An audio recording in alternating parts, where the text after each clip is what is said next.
Let me turn to the second concern that people have about markets and capitalism. And you've all seen this before, right? Well, socialism works in Europe. People are happier in Denmark. So why can't we adopt that here? Medicine is cheaper in Canada. I mean, I'll talk about healthcare later in the week, but this is the kind of thing that you hear again and again. Now, here's back to that index that I mentioned earlier. I've got here's the list of the top 30 most free countries in the world out of about 158, I think, that were on the latest index. So the most free, economically free country in the world, Hong Kong. Second is Singapore, New Zealand. We have somebody from New Zealand here. There we go. New Zealand. All right, number 3. And has been there for quite some time, if I remember correctly. Switzerland, and then a whole bunch tied for 5th. Canada, Georgia, that's not the state, one door over. Ireland, Mauritius. I should give extra credit if you can find Mauritius. Or United Arab Emirates, Australia. We got somebody from Australia here. There we go. 2 people from Australia here.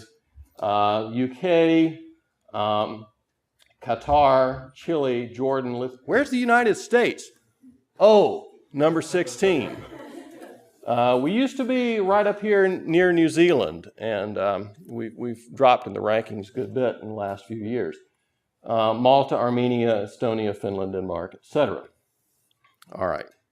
Now, what I want to point out here is you've got Denmark, which is always brought up as one of these countries where, you know, they're socialist and they're happy, and therefore we should be socialist and then we'd be happy.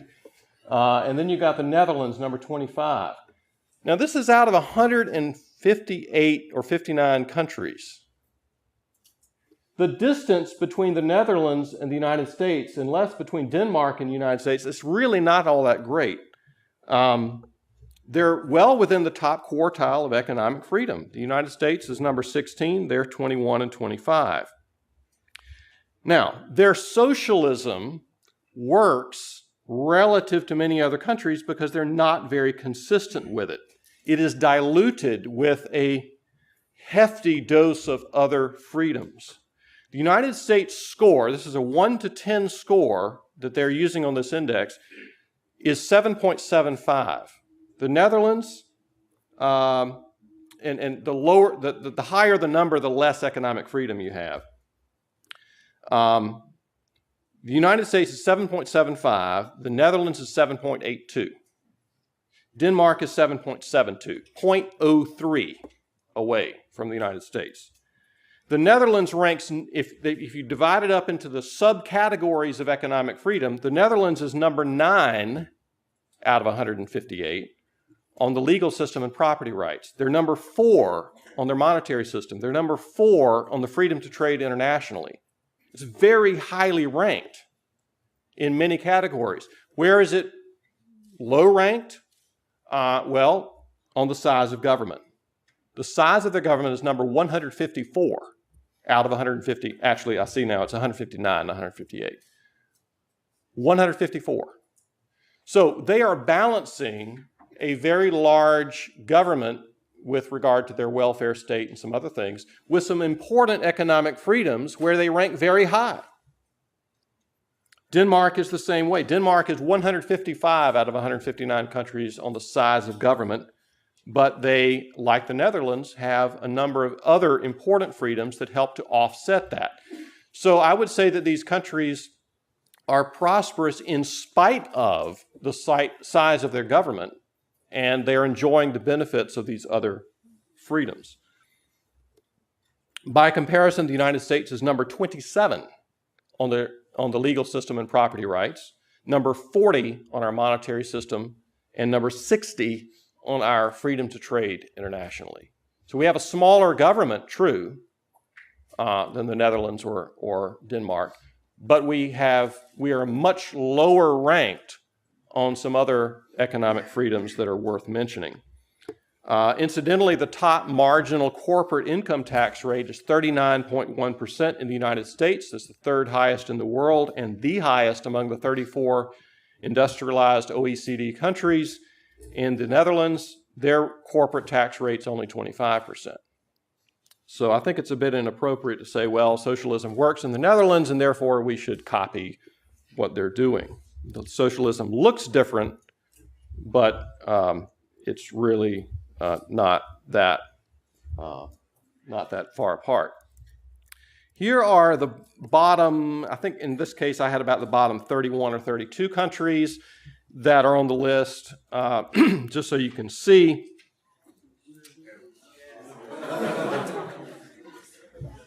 Did I miss something? What was? Oh, Venezuela. Yes. Well,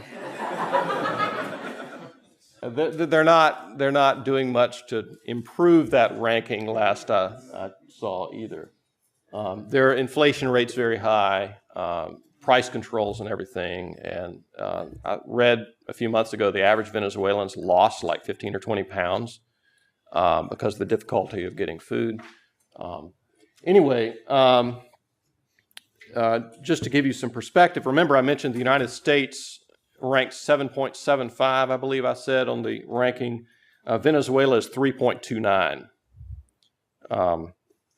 Argentina is 4.81. Ukraine, the lowest ranked European country, is 6.00.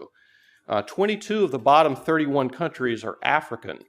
George Ayete, who's an economist from Ghana and a president of the Free Africa Foundation, says Africa is poor because she is not free. That is the key. Now, as to this happiness thing, I wanted to mention this because it comes up repeatedly. There was a 1974 study by Richard Easterlin which produced something that lasted for a long time in economics and other disciplines called the Easterlin paradox. The study seemed to show that the wealthier countries didn't have happier people in them than poorer countries. And so for decades, people are citing this kind of thing. They're saying, well, look, it's you can increase your GDP and so forth, but you're not necessarily going to be better off mentally for this. There were two 2008 studies that showed this paradox doesn't really exist, that to the extent that you can measure happiness, and I think that's extremely problematic. I'm not suggesting that these are, that there's any really good way to do this, but to the extent that they surveyed people and tried to figure out how happy are you and so forth, the studies indicated that rich people are happier than poor people. Rich countries have happier people than poor countries. People get happier as they get richer. I mean, pretty much every dimension you want to consider, it is better for your well-being to have more income. The earlier study, the Easterlin study, simply had samples that were too small to find any significant differences.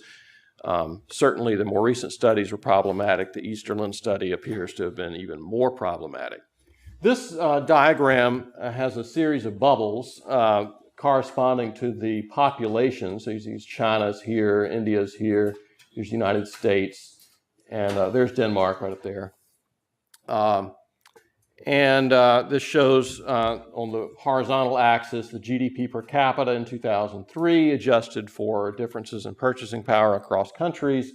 And here you've got mean life satisfaction according to their studies. And so you can see that there's a pretty definite correlation between the two.